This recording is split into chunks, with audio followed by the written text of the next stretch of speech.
رانو موږ خدای لګیا یو ویډیو جوړوو او مرغه دی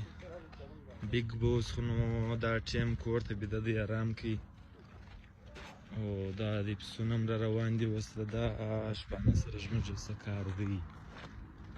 چې موږ یو ویډیو جوړه کړو دا پسو سره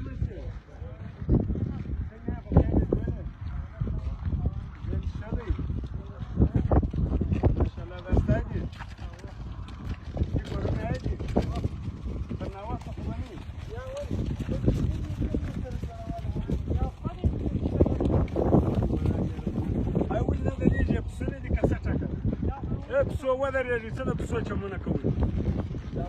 دا به راګرځوې بچا دا زما دی زه پسې روان یم خالي به زه تې ته درېږم پسونه ته مې دروم هغه ته دا هغه به بیا باندې اشه به دام صحیح دی ته راسه ته دا خو سه جوړ ما لږ ډېره کوي